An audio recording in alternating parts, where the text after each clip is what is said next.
Hi there, welcome to Explain This, a podcast where we try to explain complex things in simpler ways for people of all ages. I'm your host Jin Kim, and today we'll be talking about a bunch of things. Just to list a few: what are heuristics? How can they be useful or harmful? What are cognitive biases and how do they fool us? What on earth does vibes mean? Let's get started.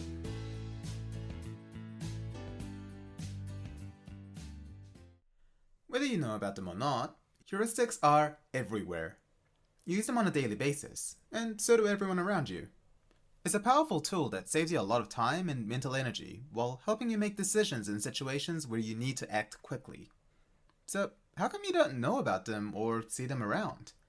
Well, it's because they're invisible processes in your unconscious mind. These sneaky heuristics happen in between the lines of your conscious thoughts, so you don't even know you're using them most of the time. Which is awesome. It's like a superpower for people like me who get choice paralysis and can't decide whether I should sit in the front seat or the back seat, right? But like any powerful tool, it has its dark side. Kind of like, smartphones and social media. Before we go deep into how our unconscious mind works to help us, or fool us, let's first explain what heuristics are to you, as if you're a child.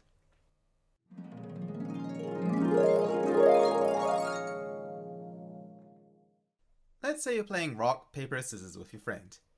On your first turn, what are you going to use? How do you decide that?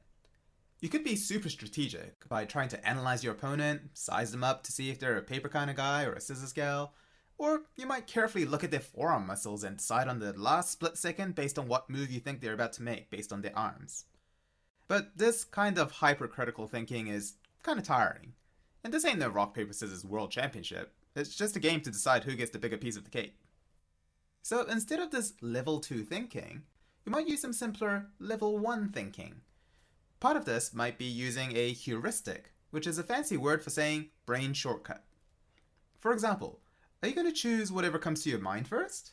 This is the first thing on my mind shortcut, or availability heuristic if you want to sound smart. Do you have a go-to starting move, like I always go rock first because I rule with an iron fist? Maybe you're using a rule of thumb shortcut, like the default heuristic. If you go by gut feeling, like your body is just urging you to play scissors, then that's the gut feeling shortcut, or affect heuristic. Belgique is a dude, and every time I play against boys, they seem to play rock first, so I'm gonna use paper. This kind of shortcut, where you assume something about someone based on the group they belong to, we call representativeness heuristic, which is a heckin' mouthful. Anyway, all of these mental shortcuts, or heuristics, are useful because they cut down on time and thinking power. Instead of spending ages analyzing your opponent, you can make a snap decision. And because your shortcuts are based on your wealth of rock, paper, scissors experience, what you know of your friends, and what you think is usually the best strategy, you can rely on them to be more useful than just randomly choosing rock, paper, or scissors. But if shortcuts work just as well as the long way around, why would we ever actually sit down and think about choosing things? Why not use a heuristic for every decision we make? Can't decide what to eat for lunch? Have cereal every day. Boom. Solved. Don't know which version of Pokemon you should buy? Just buy the one you hear about the most. Surely the most popular one's best. Lost 3 rounds of rock, paper, scissors because you played rock every time? Well, surely your opponent won't guess that you'll play rock again. Might as well repeat it. Besides, since I lost with rock 3 times, I'm owed a win by the 4th time, right? Well, here lies the problem. Shortcuts are more efficient and quicker because they cut corners. They use rules and patterns that usually work in previous situations. But if you're up against an unusual or new situation, those shortcuts might not work well, or worse, be completely wrong, like in the examples we just gave before. Like, you could use the shortcut that every year that can be divided by 4 is a leap year. But then you'd be wrong every so often, because actually, a year that can be divided by 100 is not a leap year, unless it can be divided by 400, in which case it is. Yeah, it gets complicated. This kind of error happens all the time in our lives, because our brains are constantly using shortcuts to make it easy for you to choose and decide and think. We call these kind of thinking errors cognitive biases, and they can be as harmless as you losing a game, to as harmful as people hating on each other and believing really dangerous false ideas.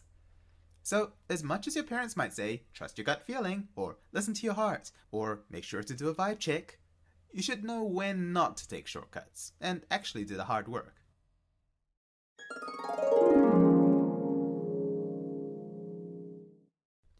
Alright, so the definition of heuristics is actually quite simple.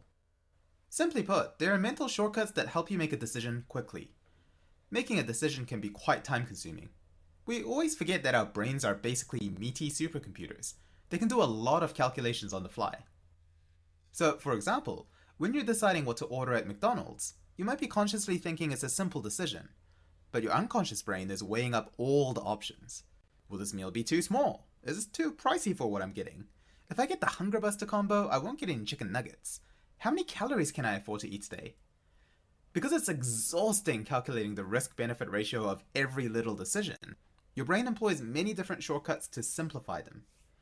So instead of actually calculating every probability, it can estimate how likely something might be, including how likely that the decision you make is a good decision.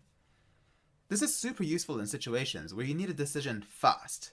Like if you encounter a lion, you have to kind of decide right there and then whether you're going to fight it or fly like a fool from it.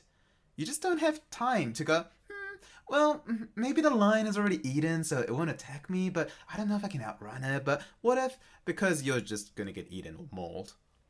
So instead, your brain might use a heuristic such as lion equals death, therefore run. No thought required, you're already running. Heuristics are also important because they require a lot less mental power to use. Kind of like Marie Kondo's system of organizing. You gather all your things, pick them up one by one, and if they spark joy inside of you, you keep it. Otherwise, throw it away. It saves you a whole lot of laborious thinking whether you might use it later, or emotional damage of thinking you might miss it. We use heuristics a lot in emergency medicine because we're often making a series of very important life or death decisions in a time-pressured environment. We have to quickly recognize patterns of symptoms and signs that might suggest a deadly disease, or have a system of deciding which patients are safe to go home versus those who need to be admitted to have more tests, based on the chance of them having a more serious condition. If we had to sit down with a piece of paper and write down all the risks and benefits of each test and treatment, or reading a medical textbook to match the symptoms every time we needed to make a decision, many patients would just die, and significantly more would be waiting to be seen by a doctor. And the wait times are already incredibly long thanks to the health system collapsing under the weight of the pandemic. Heuristics can also be formalized, such as in the shape of flowcharts. You know, the kind on manuals that say, is the engine light blinking? If yes, go down the left side of the flowchart. If no, the right side, etc. We use a lot of flowcharts in medicine because they help simplify decisions, particularly when we're junior and not as experienced.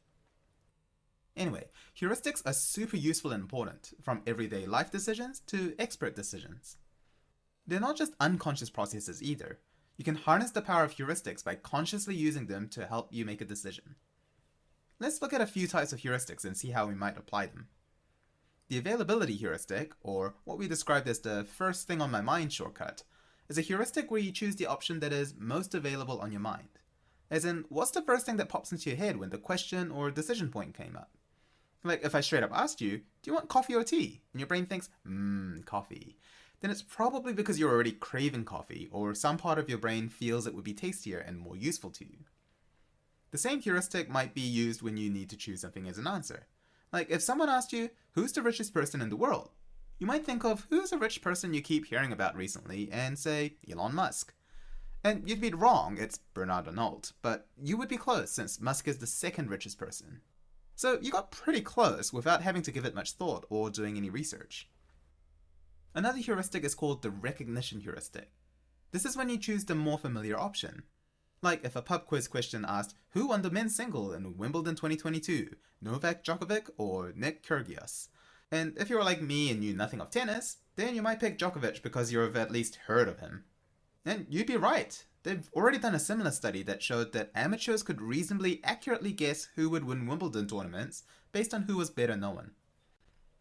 Heuristics are particularly useful in games, especially strategy games like chess or Magic the Gathering. For example, in Magic, there's a simple heuristic to make plays that would make you use up all of your mana in a given turn. You could do a lot of mental maths and try to think of many moves ahead and predict what card you might draw next based on probabilities, or you could just try to use up all of your resources most efficiently. Turns out that the majority of the time, the latter will be just as effective, but save you a lot of time and mental energy, which you might need later in the game when tough decision points come up. There's also the affect heuristic, which is making a decision based on your emotional response to a choice. This might be positive, like the Marie Kondo example from before, where an item sparking joy in your heart makes you decide to keep it. Or more commonly, a choice might suddenly make you feel a negative affect, such as fear or disgust or sadness, which might make you avoid it. A great example is if you're not a smoker and someone offers you a cigarette, it might trigger a feeling of disgust because you associate it with lung cancer, COPD, erectile dysfunction, death, and bad breath. So you think to yourself, if I'm disgusted, my brain must know it's a bad decision. Then you politely decline the cigarette. Not all heuristics have to have fancy names. When we use terms like common sense, where you go for the most obvious acceptable answer, that's a heuristic. Same with educated guesses, and people who pick the default option, like always picking cheeseburgers at restaurants or choosing white cars. There are dozens of heuristics that have been identified and studied. Balance heuristic, where you weigh up pros and cons. Representativeness heuristic, where you use a mental prototype of a person to base your decisions on, also called stereotyping. Social proof, where you follow what other people are doing. And scarcity heuristic, where you pick the rarer option because you perceive it as more valuable. Thanks to these many heuristics, we can go on about our day and make decision after decision without exhausting our brain or staying up all night working out the most optimal decision for every choice. Apparently the average person makes around 35,000 choices a day, with 200 to 300 of those decisions centered around food. So heuristics let us live easier lives, taking away the stress of decision making. Surely there's no downsides, right? Well, as you've probably caught on by now, heuristics aren't free. They come with the cost of cognitive biases. Alright, so a big disclaimer before we start talking about cognitive biases. Remember episode 33 when we talked about the replication crisis? If you haven't, then make sure to go back and listen to all the episodes, because they're bangers. To summarize, the replication crisis is an ongoing crisis in the science community since 2005, where established scientific theories, particularly in the social sciences, have come under doubt because other scientists haven't been able to replicate or reproduce the same results reported in the original studies. Unfortunately for this episode, or perhaps fortunately, because we'll talk about the irony later in the episode, the replication crisis affects many of the studies done around cognitive biases in the last 50 years. So, for example, one of the most quoted cognitive biases, priming, we won't talk about in detail because it hasn't been reproduced in robust recent studies. We're still working out what data and results are trustworthy and hold up to scrutiny, which means that in 50 years' time, this episode might sound as outdated as Aristotle's. But for now, we'll talk about what we think we know about cognitive biases. Just setting an important context before we delve deep into learning about biases. Alright, with that out of the way, let's talk about how heuristics can go wrong. We've already seen some examples of how taking mental shortcuts can result in errors or poor decisions. For example, when we used the availability heuristic, we thought Elon Musk was the richest person on Earth, when he's actually the second richest. This sounds like a trivial error, but this kind of bias can affect every facet of our thinking. Our brains are so used to using heuristics to make our lives easier that we usually have no idea that we're even using heuristics. This is especially the case when you think an idea or a decision feels intuitively right. And often, because heuristics are based on what we know usually works, they let us make correct decisions at a fraction of the time and brain power. But because heuristics often use assumptions, it makes an ass out of you and umptions. You see, one of the reasons why heuristics exist is because we're not perfect. Yep, turns out our brains have limited capabilities to process information. We're not the same as computers. So to streamline decision making, the brain employs heuristics to simplify common decisions, or what it deems as low-stakes decisions, so it can save its real processing powers for when we need to. More on this later. The problem is, if we use a heuristic inappropriately, it won't work at all. Cognitive biases have existed since the dawn of time, but it's only quite recent that we started studying them properly. The two psychologists famous for starting research into cognitive biases are Amos Tversky and Daniel Kahneman, who started looking into odd biases of human thinking since the 1960s. Tversky and Kahneman started researching this topic after realizing that people were actually quite innumerate. Simply put, we suck at conceptualizing greater orders of magnitude. We've talked about this before, using the example of 1,000,000 seconds being only 11.6 days, while 1,000,000,000 seconds is a whopping 31.7 years long. From here, they studied how people's unconscious brains in the use of heuristics can fool people into thinking that they're making good decisions and that they're correct, when they aren't. Let's use a quick example to highlight what are cognitive biases and how it can be dangerous. In medicine, we often talk about a cognitive bias known as anchoring. Anchoring is a phenomenon where the brain clings to the first piece of information given to it, and it doesn't want to let go, like an excited puppy. For example, if I asked you to guess what the answer to 1 times 2 times 3 times 4 times 5 times 6 times 7 times 8 is in 5 seconds, what would you say? If I had 5 seconds, I'd panic and say something like 2500. But what if I asked instead for you to guess the answer to 8 times 7 times 6 times 5 times 4 times 3 times 2 times 1 instead? Turns out, when people are split into two groups and asked the two maths questions separately, people tend to give a much higher estimate for the second question, even though mathematically, it's exactly the same. Because the first piece of information, 1 versus 8, influences your brain to choose a lower or higher estimate. They found the same effect to hold true in children guessing how many jelly beans are in a jar, or house auctions. If you give a low base number as an anchor at the start, people tend to guess a lower number, compared to if you were given a higher base number. Like, the higher the asking price, the higher the offer price will be, disproportionate to the difference in asking price.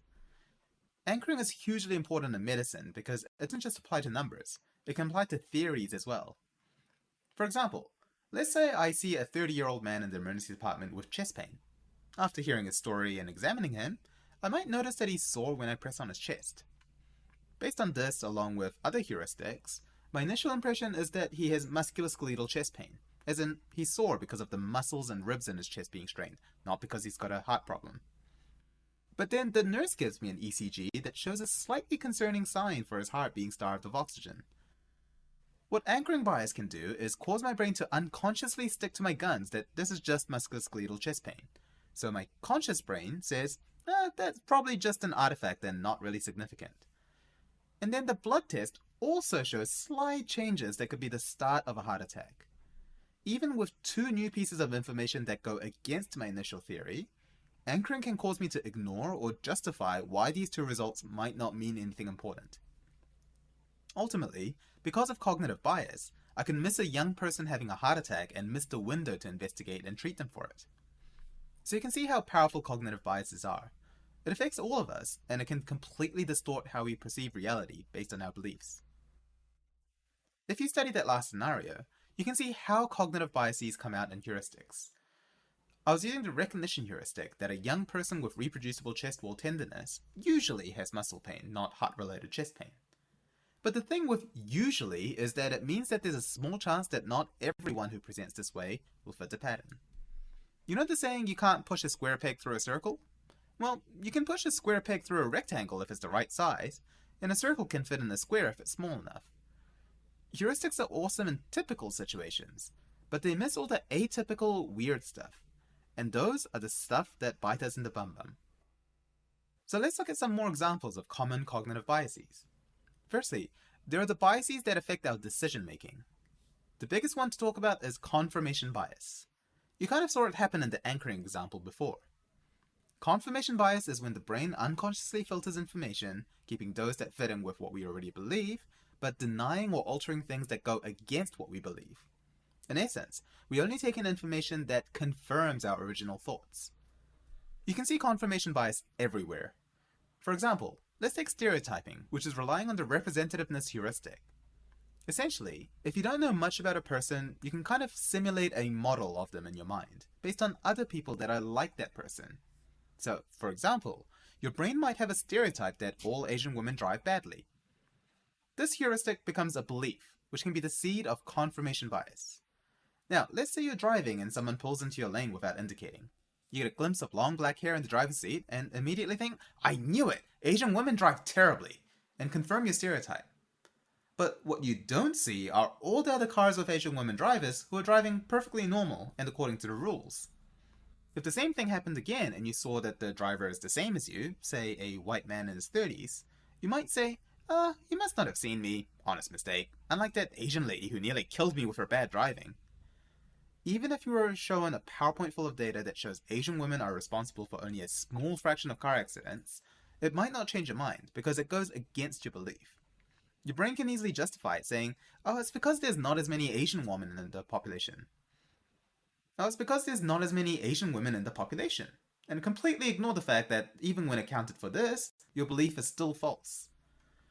Confirmation bias is so powerful that it can even cause self-fulfilling prophecies. There's a famous phenomenon known as the Pygmalion effect, where if you prompt a teacher that a new student in their class is gifted and an excellent student, the teacher will often spend more energy and time on that student and mark them more graciously, resulting in the child having better grades eventually.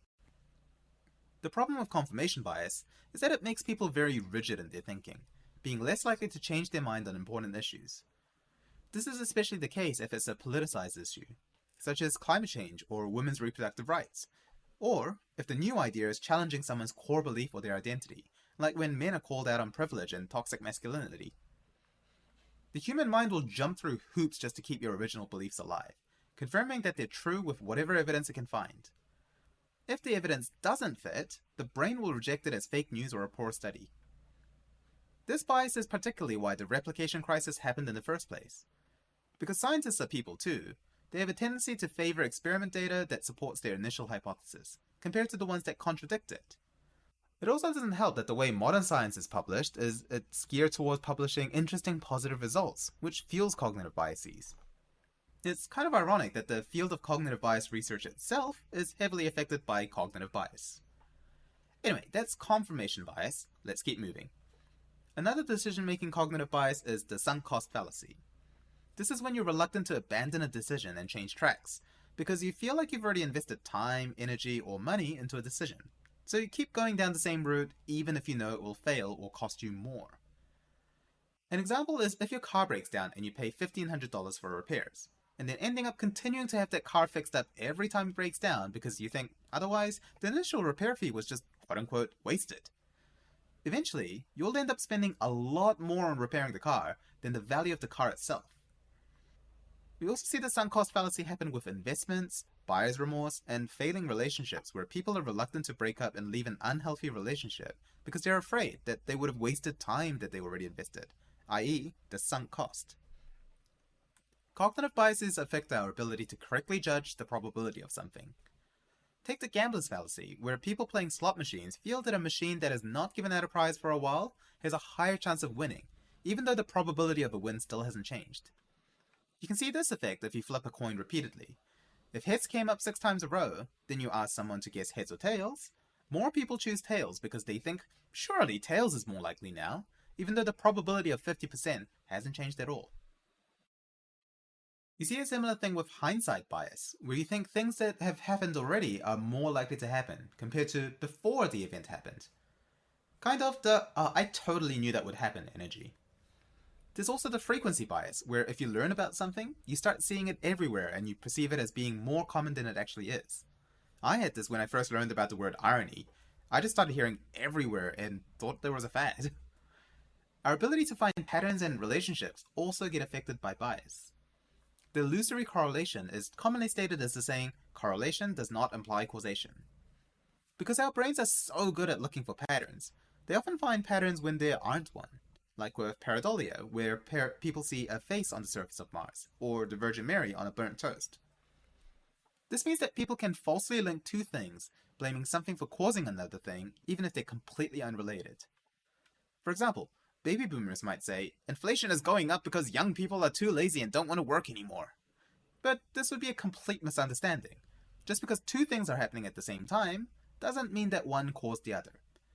It could be that they're both caused by a third factor, such as, the pandemic.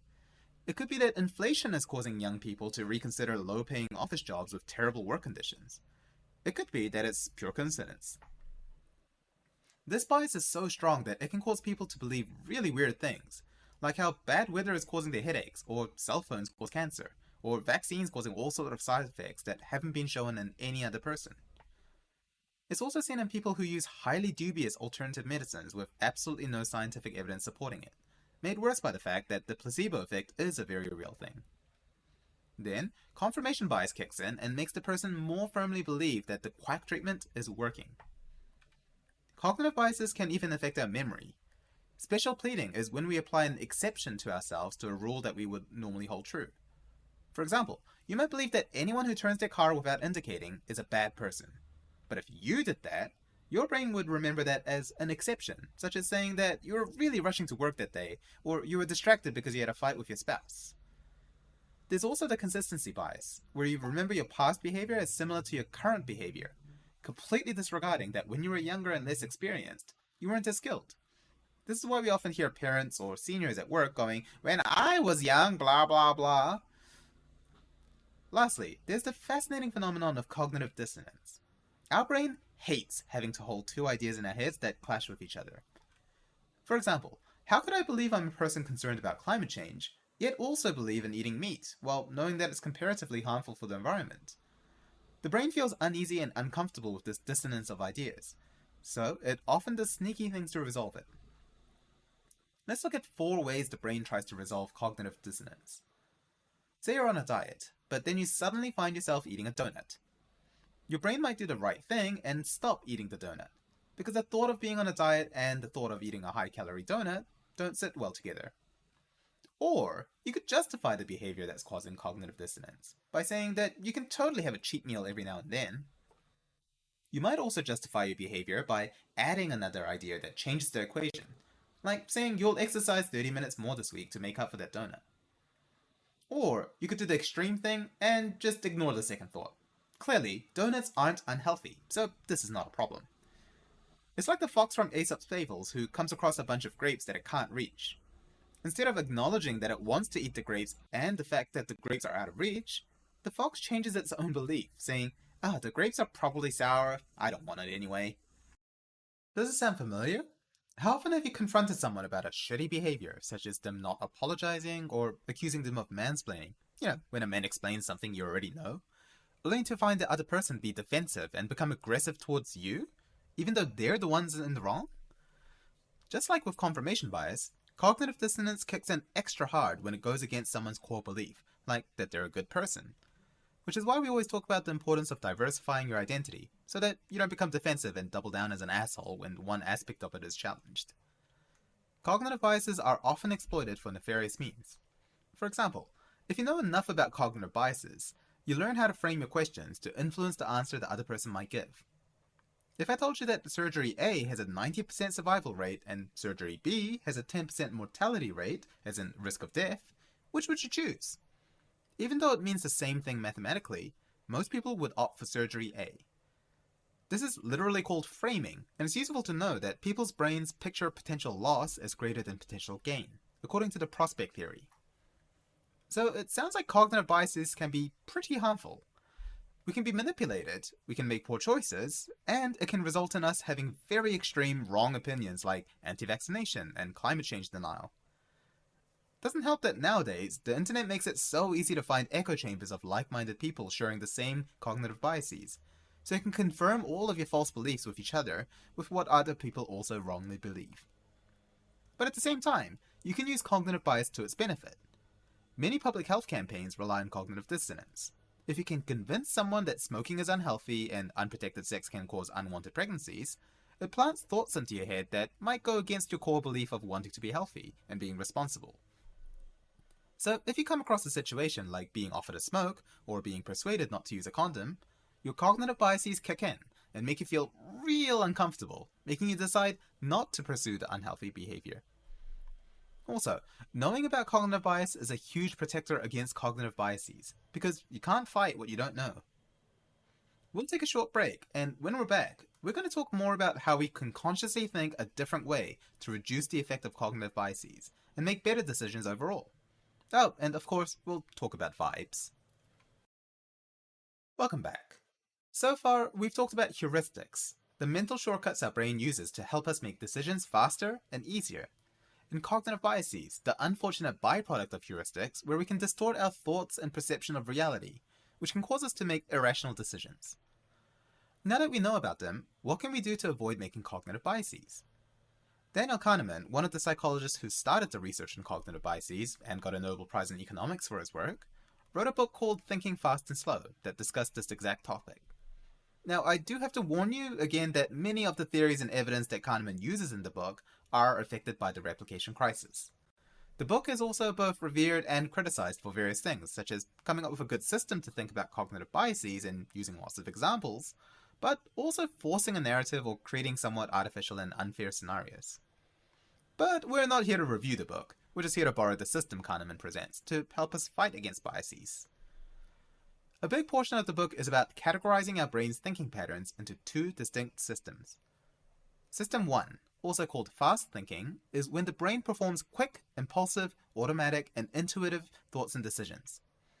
When our brain engages in System 1 thinking, it uses lots of heuristics to shave down time and energy. This is obviously a very useful kind of thinking in precious situations, like if you need an immediate decision, such as when you're on the spot or you're in danger. Also, for most regular day-to-day decisions with little consequences, it helps reduce the cognitive load on our brains. Lastly, most of our involuntary responses, such as saying yes when your name is called in class, relies on System 1 thinking. If we didn't use System 1 thinking at all, we'd all have migraines all the time. Because System 1 thinking relies on heuristics, it's the type of thinking that we commonly associate the most with cognitive biases. But luckily for us, our brain is very capable of doing a second type of thinking, System 2 thinking, also called slow thinking. This is what we traditionally think of when we picture someone using their noggin, like when Sherlock Holmes is solving a crime. He doesn't rely on cheap heuristics. He gathers all the relevant information and evidence, then ponders how they could be linked, to reconstruct the crime and figure out the perpetrator and their motive. Side note, this form of problem solving is not called deduction as most people think. It's actually called abductive reasoning, or abduction. This is because abduction is forming a hypothesis, or a well-educated guess, based on available data. Whereas deduction involves reasoning to a certain conclusion, like all men are mortal, Sherlock Holmes is a man, therefore Sherlock Holmes is mortal. Anywho, System 2 thinking is more thoughtful, deliberate, and calculating, because the brain is doing everything from scratch. In System 2, you actively avoid using heuristics by studying all of the data points, forming a hypothesis, testing it, and analyzing every step of the way. This means that System 2 is much better at producing an accurate answer or decision, because you've literally given it more thought. It's also less vulnerable to cognitive bias, because you're not taking shortcuts. Think of it this way. If your maths teacher gave you a problem to solve, and you use a calculator to just write the answer down, it's probably right, but the maths teacher can't check how you got the answer. What if you approached it the wrong way? What if you just got lucky? That's System 1. Whereas if you write out all of your working on a piece of paper, then the maths teacher knows exactly what steps you took to solve the problem. That's System 2. The other useful thing about System 2 is that you can synthesize new rules and decisions, because you're not relying on old patterns and rules. So if you're faced with a new situation, say there's a pandemic and suddenly you have to figure out how you're going to run your business from home, you can work out all the kinks by using first principles and thinking creatively. Whereas if you try to apply the same old rules as before and take shortcuts, you'll make mistakes and it might cost you your business. System 1 recycles old information and patterns, so it's much less effective when you're faced with an unfamiliar situation or problem. That said, System 1 thinking is not completely useless in a new situation. You can still try to apply heuristics and see what sticks. You just can't trust your answers as the be-all, end-all. That's all. Because System 1 and System 2 are completely different types of thinking, it's useful to know what system you're using when approaching a problem. If you don't think about it at all, there's a high chance your brain will unconsciously rely more on System 1 thinking, which also means you'll be more vulnerable to cognitive biases and errors. But if you're conscious of what system you're thinking in, then you can decide what system you think is most appropriate in the situation. It's the same difference of passive leisure, of zoning out and mindlessly watching Netflix for hours, versus active, purposeful leisure, where you're setting time aside and choosing to relax by engaging in your creative outlet, or reading, or playing board games with your partner. Because as we talked about before, System 1 thinking and heuristics can be super powerful tools that help us make good, fast decisions in the fraction of a time compared to System 2 thinking. In fact, if you're really good and care about the end result, you can apply System 1 thinking first, then check your answers with System 2 every now and then to make sure you're not getting complacent.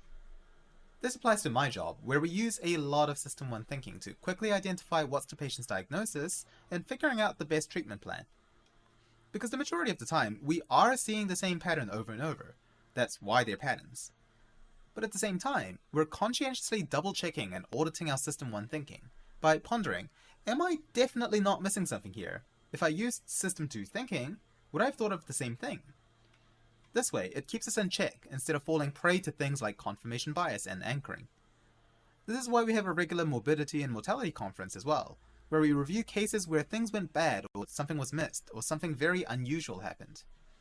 It's a constant reminder that we are not perfect, and as human beings, we will make mistakes. So we have to be on the lookout, because our brains can do weird things. System 1 and 2 thinking is just a framework to distinguish how there's a time and place for heuristics, and that you sometimes have to think at different speeds depending on the situation. So whenever you're absolutely sure you're right, take a step back and look inside yourself. What system are you thinking in? Are you sure you're not taking shortcuts and making a fool of yourself? On that topic, let's segue into another concept that has been popular lately, since it ties quite nicely with today's topics. That's right, it's time to do a vibe check. Since I already suspect that this episode will be a long one, we'll replace the 2-minute explain with a chat about vibes instead. The word vibes has taken over social media and Gen Z in recent years. It's not a new concept or word, it actually originates from jazz musicians in the 1920s who wanted to come up with a slang term that shortened vibrations. It became more popular during the 1960s in Californian counterculture, particularly hippies who used the slang to refer to the aura of a person or a feeling for something. You can see it used in the Beach Boys song Good Vibrations, that talks about connecting with someone and being on the same wavelength, similar to when we talked about resonance. But in recent years, the term vibe seems to have exploded out into mainstream use, thanks to TikTok and other social media. Nowadays, the definition of vibes is hard to pin down. In some sense, it's the atmosphere or ambience of a place, like the cozy vibes of a warm bedroom with soft, gentle music playing in the background with hella hygge.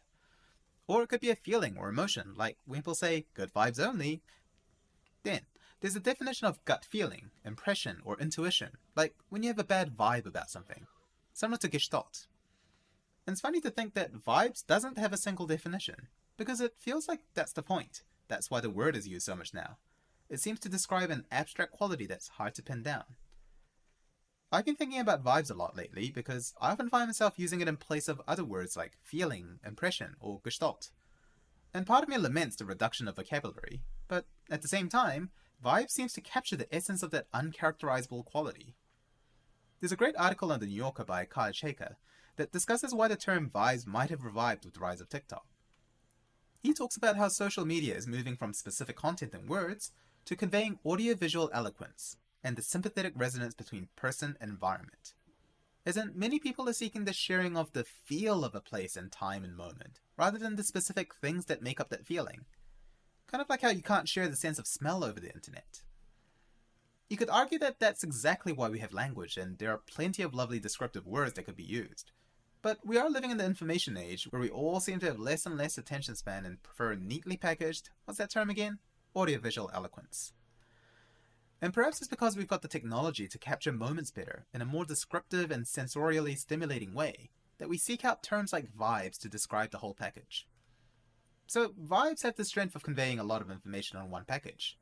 People can just look at a video that is a few minutes long and get a feel for the mood and ambiance, or even general energy and attitude and mindset that the other person is trying to convey. And when it comes to impressions and gut feeling, we've already discussed how that might be your brain using unconscious decision-making to tell you what's right or wrong. Then again, we've spent the past half an hour talking about the dangers of listening to your gut, the so-called System 1 thinking. When used in this context, doing a vibe check or having good or bad vibes about something is probably just an informal way of saying that you're using affect heuristics to make a decision. How does this make me feel? What's the vibe? Which means, you're free to use vibes to guide your decision-making, but you should be fully aware that you're engaged in System 1 thinking. And what does that open us up to? Cognitive biases! So, as powerful as vibes may be, they can be full of errors and issues, thanks to our very imperfect brains. On that topic, we'll finish off on one more important point about vibes. They too can be manipulated. There was a great article on The Atlantic last year that looked at how vibes and politics might be related. You'd think it's silly tying the two together, but give it a chance. Essentially, they talked about how politics is moving in a direction where the focus is not on presenting good data, but good vibes.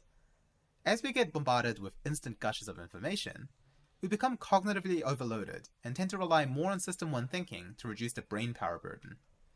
Which means politicians are realizing that they need to lean into the cognitive biases to convince people to vote for them. This is not a new tactic. Think of how Hitler riled up Germany and used their anger and frustration to manipulate the masses into allowing horrific evils to be undertaken. Even Aristoteles wrote in the book Rhetorica about the importance of pathos, the appeal to the emotional side of a crowd when it comes to speech giving. Of course, he said that you need to balance pathos with logos, the rational side, and ethos, the appeal to your character, or how trustworthy you are based on your moral character and history. Nowadays, we're seeing political debate and discussions weigh heavily into the pathos over logos. And it's not hard to see why. When information is available at instant speed at the swipe of a finger, people need to give their hot take opinions to gather interest and likes and stay relevant. Which means more System 1 thinking and appeal to emotions, and affect heuristics. So now more than ever is a time you should know about cognitive biases, System 1 and 2 thinking, and the pros and cons of vibes. Next time you feel like taking to your keyboard and giving a hot take opinion, maybe pause for a second, fire up that old reliable System 2 thinking, and think of a cold take based on facts and level-headed thought instead. At the very least, it'll do wonders for your blood pressure and anxiety. So what did we learn today? We learned about heuristics, mental shortcuts your brain uses to speed up decision making based on handy rules and patterns from past experiences. We learned that heuristics can cause cognitive biases when your brain distorts information to fit the heuristic or our existing beliefs better. We learned about the dangers of cognitive biases, from bigotry to misdiagnoses to political extremism. We learned about different kinds of heuristics and cognitive biases, how to wield them responsibly, and how they can screw us over. We learned about System 1 and System 2 thinking, two ways we can use our brains, and when you should think fast versus thinking slow. We learned about vibes, a hard to pin down abstract quality that can be useful in describing a lot of things, but ultimately relies on heuristics and System 1 thinking. Lastly, we learned how our emotions and cognitive biases can easily be manipulated by other people, so we should constantly be on the lookout for whether we're thinking too fast or whether we're thinking straight. Don't do a vibe check, do a think check instead.